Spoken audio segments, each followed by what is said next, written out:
როდესაც სტალინის ცხოვრების შინაურ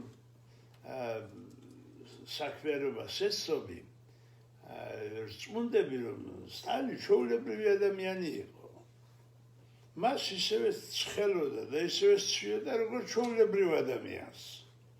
მას ისევე სყინდა, ისევე უხაროდა, ისევე ეჭიანობდა, ისევე ბრაზდებოდა და ისევე ხუმრობდა და იცოდა, როგორც ჩვეულებრივი ადამიანი. სხვადასხვის ერთი ფაქტი ასეთი მინდა მოგიყვეთ, რომ კრემლში სამუშაო კაბინეტში მას გენერლებთან ერთად მუშაობა უხდებოდა სხვა სამხედრო ოპერაციების მომზადებაზე და ერთ ასეთ მომენტში ჩართული სამუშაო პირობებში შემოვიდა პოსკრების შევიდა მოახსენა სტალინს რომ 3 წუთში ამხანაგო სტალინ ლევიტანი იწყებს საბჭოთა კავშირის მთავარსარდლის ბრძანების წაკითხვას რადიოში. სტალინს სწრაფად მოუდა წამოდგომა და მოუხმო თავის კოლეგა მარშლებს რომ წავიდეთ მოусმინოთ ლევიტანს. გამოვიდა რა თქმა უნდა და მოუსხდნენ ამ პატარა რადიო მიმღებს სტალინის ოთახში სხვადასხვის არ იყო არავითარი ელექტრო მოწყობილობა და კომუნიკაცია, იმიტომ რომ ეთყობა მოსმენისა და რაღაცების კათალისინებით და გავიდა და უსმენელი. ახლა დაიწყო ამ ლევიტანმა და ქუხს ეს მთელი ოთახი და აზანზარებს ეს ლევიტანი საზეიმოდ აცხადებს რომ კურსკთან მოხდა გადამწყვეტი ბრძოლები და წითელმა არმიამ სამარცხვინო დამარცხა ჰიტლერელთა არმიები და ულოცავს საბჭოთა ხალხს და მთელ მსოფლიოს რომ საბჭოთა კავშირი გადავიდა შეტევაზე. არა თუ უკვე იქნება დაცვითი ომები, არამედ ეს იქნება უკვე თავდასხმითი ბრძოლები და დღეიდან იწყება ესე იგი გერმანიის განადგურება. როგორც ლევიტანი ბრძანებდა და ბრძანებაში იყო მოყვანილი და ამის გაგონებაზე თვითონ მარშლები და კონევი შენიშნავდა რომ ამ პატარა ყუთიდან იფრფეოდა ძალა, ამ პატარა ყუთი მატებდა მთელ დედამიწას ენერგიას იმისას რომ ფაშიზმი დამარცხებულიყო და სტალინი კიდევ თანდათან ხმებში იშლებოდა, თითქოს მაღლდებოდაო და ამაყად დახურებდა ამ თავის მარშლებს მთელ ოთახს ავლევდა თვალს და აბადრული სახით უყურებდა როგორც იქ მონაწილე ადამიანებს ისე მთელ სივრცეს, რასაც ესე იგი ფანჯრიდან ხედავდა ის. რა არის ახლა ეს შესამჩნევი სტალინის სიხარული? ეს ჩვეულებრივი მოვლენაა, ჩვეულებრივი. ყველა წარმატება ადამიანში იწვევს სიხარულს და ყველა დამარცხება და ყველა ესე იგი გაუგებრობა რაღაც ადამიანში ცოტა მტკივნეულია. მაგრამ სტალინისთვის როგორც ჩერჩილი შენიშნავს ერთნაირად იყო სიხარულისა და ესე იგი სიზნერის გადატანა, იმიტომ რომ მას ჰქონდა რაღაც რკინის ნერვები და რომელთაც ვერც დამარცხების სიმწარეს იგრძნობდი მასში და ვერც გამარჯვების სიხარულს. ეს ერთნაირად ესე იგი, მაგრამ ეს ასე რა თქმა უნდა არ იყო როგორც თუ კონევს დაუჯერებთ. აი მაგალითად მიუხედავად ამისა რომ ეს დედამიწაშია ზანზარა ამ კურსკის ბრძოლებმა და ასეთი უზარმაზარი დიდი სიხარული განიცადა თვითონ მთავარსარდალმა, რომლის ძალისხმევითაც მოხდა ეს დიდი გამარჯვება. რიცაზე ისვენებს 45 წელს და სტუმრად ეწვია აფხაზეთის სამეფო კომიტეტის პირველი მდივანი აკაკი მგელაძე. აქში შეინიშნების შემდეგ რა თქმა უნდა დაღამდა და წავიდნენ თავთავიანთ დასვენებელ ოთახებში რომ მოესვენათ. უკვე აკაკი მგელაძე ჩაწვა თავის ლოგინში მოეწყო დასაძინებლად რომ კარებზე გაისვა უცბად მოდიდებული დაგაგუნების ხმა. ამან იფიქრა თუ მოვლელი ქალი ან ვიღაცა და უთხრა რომ მომბრძანდით შემობრძანდითო და ამ დროს გაიღო მორიდებით კარები და შემოვიდა სტალინი. მიმართა აკაკი მგელაძეს რომ მე დღეს აქ ფანჯარა გამოვაღე რომ თქვენთვის ჰაერი გამენიავებია ოთახში და ეხლა გამახსენდა რომ ეს ფანჯარა ღია იყო და ჩამვედი რომ მივკეტო, რადგან აქ სხვანაირი კლიმატია და არ გამისჩივდეო და მიხურა ეს ძალიან მორიდებით ეს ფანჯარა და ისევ ნელი ნაბიჯით კარები გაიხურა და დაშორდა ოთახს. ახლა რა იყო იმ სიამაყესთან შედარებით, როდესაც მთელ მსოფლიოს გამარჯვებული გადახურებდა ის ამ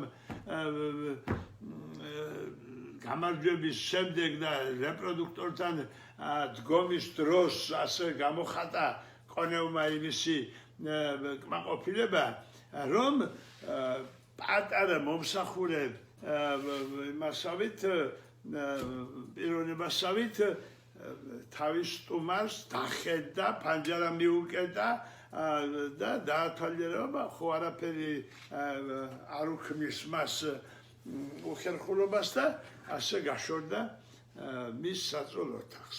არა, ეს შეულებრივი სტუმარ-მასპინძლობა იყო, ეს შეულებრივი ყურადღება იყო, რასაც ყველა რა თქმა უნდა ვერც მოიფიქრეს, მაგრამ სტალინი როგორც ყველაფრის მომფიქრებელი და გამკეთებელი, მას შეეძლო ბრძოლაშიც და შრომაშიც და მასპინძლობაშიც გამორჩეული ყოფილიყო ყველასგან.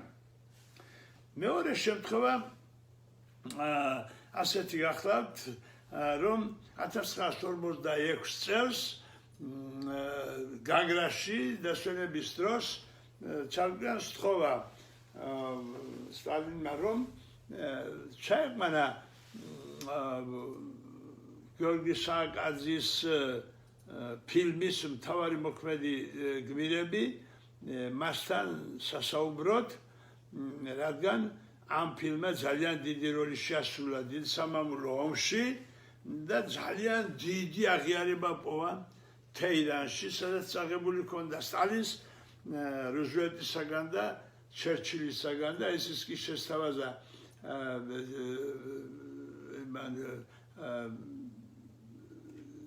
შახმა რომ ხომ არ დაგვითმობდითო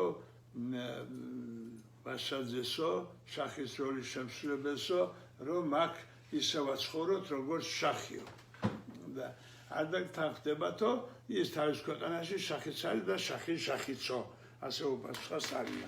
ზუსტად აი ეს მსახიობები მოითხოვა, რომ ჩაეყვანათ სპარდაკ ბაღაშვილი, აკაკი ხორავა, აკაკი ვასაძე და შარია იყო და თვითონ აკაკი ხორავა, თვითონ კანდი ჩარბია. პირველ დღეს, როდესაც სტუმრები განაწილა თავის ოთახებში სტალინმა, აკაკი ვასაძეს მოუწია სტალინის გვერდითა ოთახში დაძინება, დასვენება და იმ მომენტში, როდესაც უკვე გაემზადნენ დასაწოდად და უთხრეს აკაკი ვასაძეს, რომ შენ არ უნდა დაისვენო, შეშფოთდა ნუ სტალინის გვერდით იმ ჭერქვეს, სადაც სტალინის ძინავს და მუშაობს, ნუ თუ შეიძლება იქ დაძინება, ან მოძრაობა, ან სიარული და ძალიან უხერხულად იგრძნო თავი, მაგრამ აბა ბელად სასკობედავდა, ახლა სადაც დაწოლილიყო იმაზე არის თქვა და ძალაუნებურად ჩაწვა ლოგინში. მაგრამ თვალიც არ მოუხუჭავს, რომ სტალინისთვის რამეზე ხელი არ შეეშალა, თავზე საბან გადახურული, ისე სულ მოუთქმელად, ესე იგი იყო ლოგინში გახვეული. გავიდა ცოტა ხანი, თუ ბევრი ხანი, ესმის, რომ ოთახში ნელი ფეხის ხმით რაღაც მოძრაობსა და ძალიან შეეშინდა, რა ხდება, ვინ მოძრაობს ახლა აქა და გაჩერებული არის ლოგინში და სასწაული ის იყო, რომ ეს ფეხის ხმა თავის ლოგინს უახლოვდება და ამ უახლოვებასთან ერთად მისი შიშის კულმინაციაც იზრდება, ესე იგი და რომ გაჩერდა თავის ლოგინთან, ნუ უკვე ემზადება რაღაც უბედურებისათვის, მაგრამ საბნიდან თავს ვერ ყოფს. ამ დროს იგრძნო გვერდებში, კედლის მხრიდან, რომ ვიღაცა საბანს უსწორებსა და უტენის გვერდებში და უცბად გაახსენდა, რომ ძილში ხო არა ვარ და დედაჩემი ხო არ მესიზრება და ის ხომ არ მითბურებს გვერდებსო, მაგრამ არ ძინავს ამ კაცს, მიხვდა რომ არ ძინავს, მაგრამ რაღაცა ხდება. როდესაც ეს პროცედურა დამთავრდა და ამ ფეხის ხმა მისევ დაიწყო ხმაური და უკვე შორდება თავის საძოვს, ძალიან ფრთხილად ქვევით საბნის ქვეშიდან გამოიხედა და ხედავს თეთრად ჩაცმულ სტალინს, რომელიც თავისი ოთახის კარებისაკენ მიეშურება. ეთყობა ნიფხავ-პერანგის სამარა იყო სტალინი, რადგან ნიფხავ-პერანგს ატარებდა, რომელიც როგორც ნათქვამი აქვს ეს თავის მეგობარ ექიმს არის დამავიწყდა, მაგრამ შემდეგ გადაცემაში მოგახსენებთ, ხო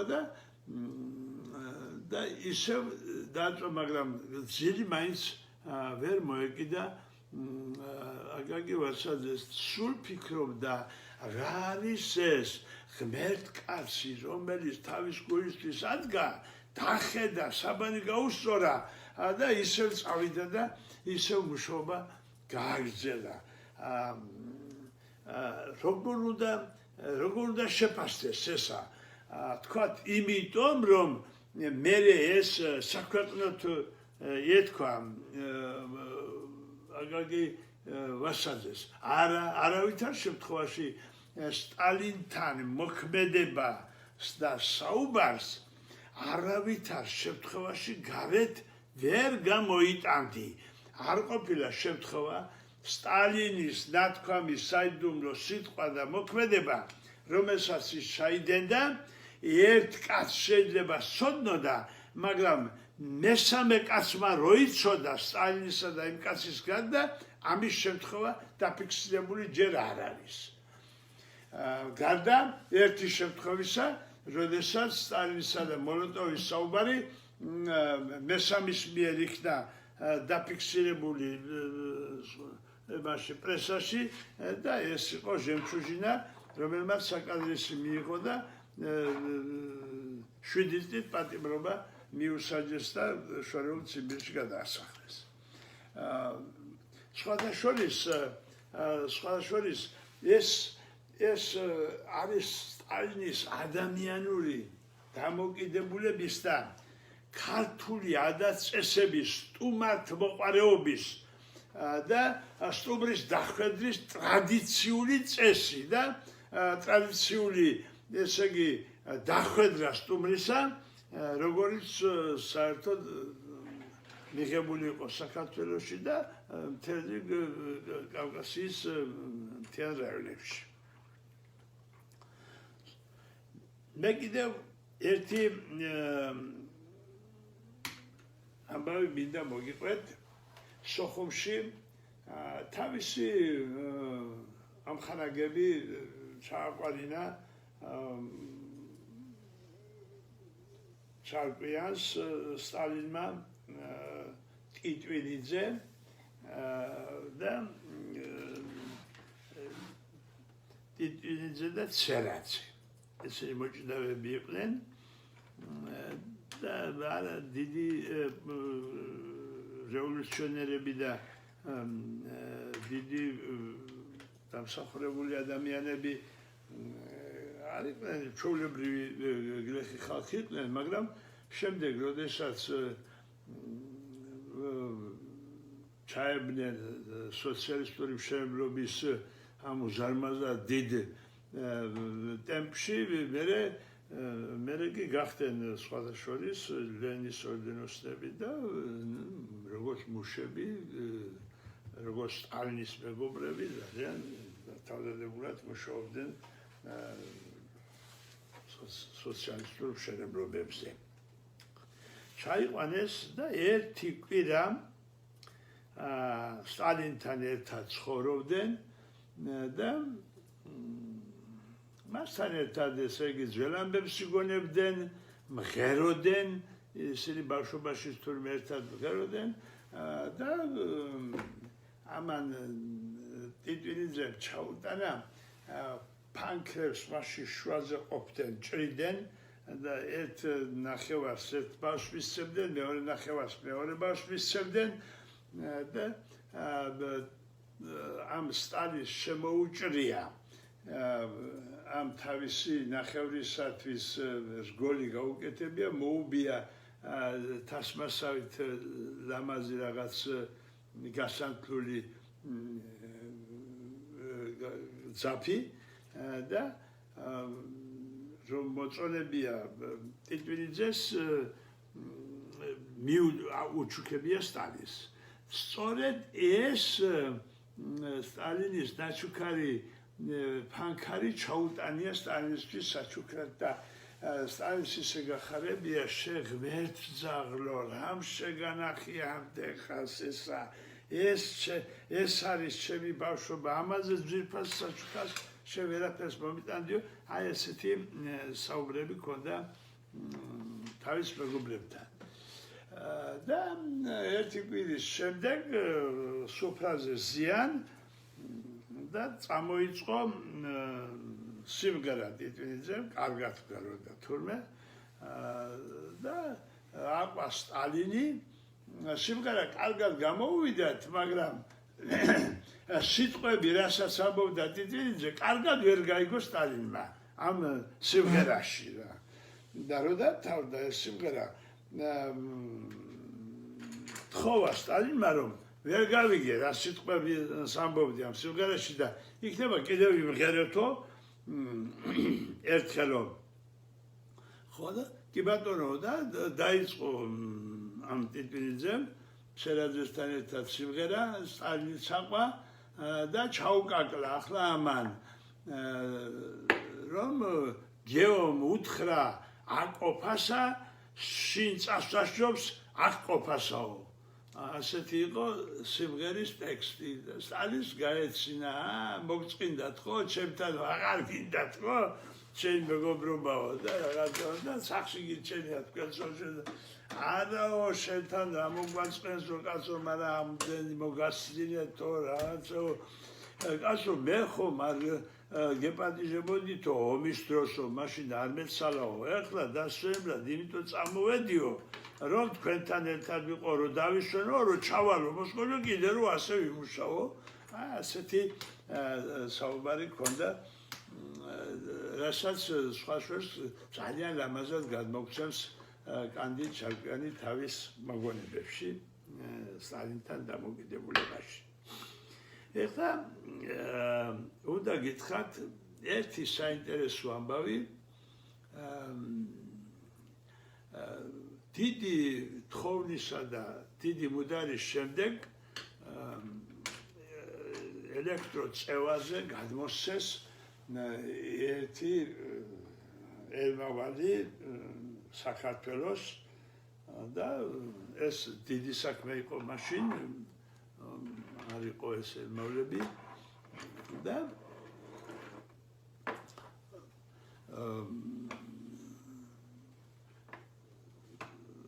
ნოვია ფონში ისვენებდა სტალინი და სოხუმამდე ჩავიდნენ ჩვეულებრივი მატარებლით. სოხუმში ეს ელმავალ ჩაუბეს ცალკე ბაგოს, რომელშიდაც ისდა მთავრობა, ეს ჩხუბიანაშვილი და კანდი ჩარკვიანი და აიყვანეს ახალ ათონში. ახალ ათონში მივიდნენ, სტალინი ძალიან კარგად დავხვდათ. ისინი ეზოში არაფერი და ამ სტალინის ეზოდან კარგად ჩანდა ის ადგილი, სადაც ჩერდებოდა სტალინის მატარებელი, სადაც გაჩერდა თვითონ ამათი მატარებელი, სადღაც მთავრობა ჩავიდა საქართველოში.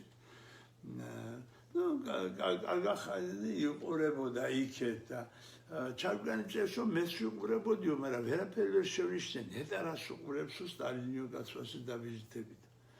ხო და მე შევედით სახშიო და დამჯერით ვახშმად და პოსტკები შევსუთხრაო სტალინმა, რომ ერთი გაიხედე კიდევ იქად გასო ისო და გავიდაო პოსტკები შევიდა, შემოვიდაო და უთხრა, რომ კი ისევ იქად გასო.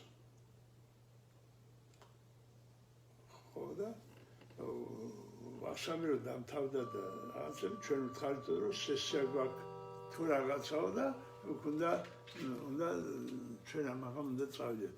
აი ახლა საათ ვარ დარეგა, უნდა გითხრათ, რომ ეს საათი ჩვეულებრივი საათი არ გეგონოთ და ჩვეულებრივი ჩამოყურა არა აქვს. ამას ეს არის პოსტკების შევის ოთახში ნადგამის საათი, რომელიც ციფერბლატზეც აღრიცხულია ყველაზე სოფლიოში ყველაზე დიდი მოვლენები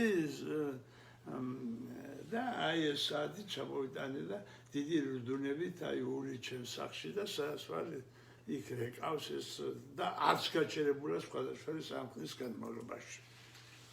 და იმას გიყვებოდით, რომ ეს ჩხუბიანაშვილი და ჩარკვიანი იმავე ღამეს გამობრუნდნენ თბილისში. დილას უთენია ურეკავს გიგი შაიყვერთი კიკლაძე, ლეგენდარული ამიერკავკასიის რკინიგზის უფროსი, თქვენ ძალიან კარგად იცით, ხო და ურეკავს 7 საათზე ამ ჩარკვიანს ფინას.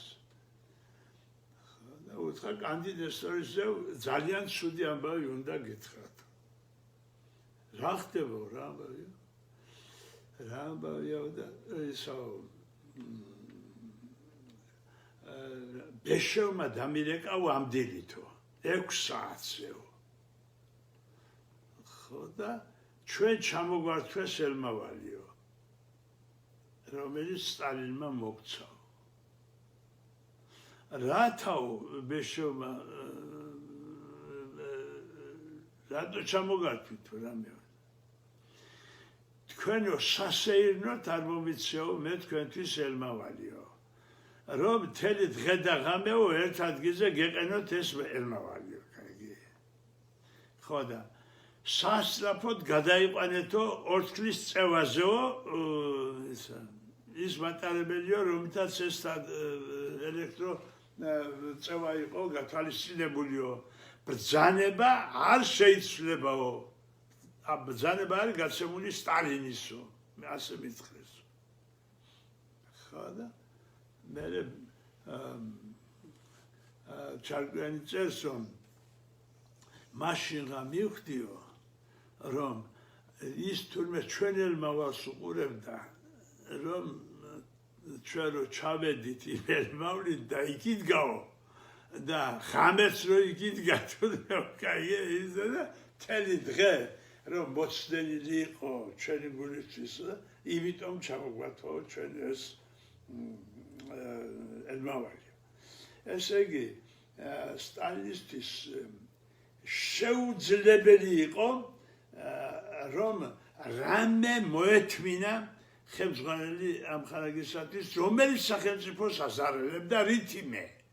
უბრალო იქნებოდა, ბრალიანი იქნებოდა, თუ რამე იქნებოდა, როგორც წესი სტალინი მას პასუხს აგებიებდა.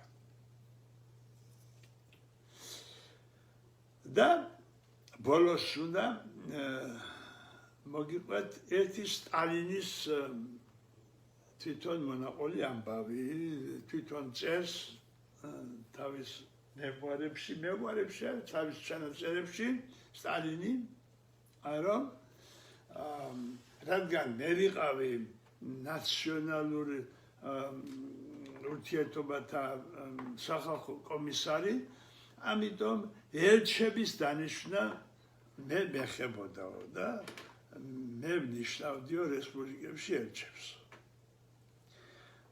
უკრაინაში დავნიშნეთ ჩემი მეგობარიო, ფრონტზეც ერთად ვიყავითო, სკრიპინიო და ავიდა უკრაინაში გახარებული ელჩი ეხლა და ერთ დღესო მდივანი მეუბნებაო. შემოვიდაო, რომ უკრაინის ელჩი სკრიპკინი ითხოვს აუდენციას თქვენთან. და ეს სიტყვა აუდენციაო არ მომეწონაო, ახლა რა იცის ახლა სკრიპკინმა აუდენცია რა არის? ან ჩემმა მდივანმა, მაგრამ ნუ რა უნდა მექნაო და დაურეკერო ველოდებიო სკრიპკინს. შემოაღოყარები ამან და დინჯად მოდის ეს სკრიპკინი და მომძადით აზე შეწუხებულ ხართო ჩემი მთავრობის სახელით უნდა გაგიცხადოთ. დამიწყო აი ასეთი ტონალობითო მოხსენება.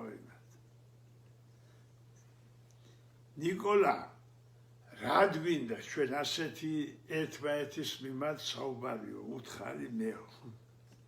ჩვენ ხო ძველი ამხანაგები ვართო, მეგობრები ვართო, რა გინდა მითხარიო და ესე გავაკეთებთ თუ რამე. ჩემი მთავრობის სახელით მინდა გაგიცხადოთ. კიდევ აგრძელებსო ისე რომ მე პასუხი ამაზე არ გამცა, რაც ვთხარია.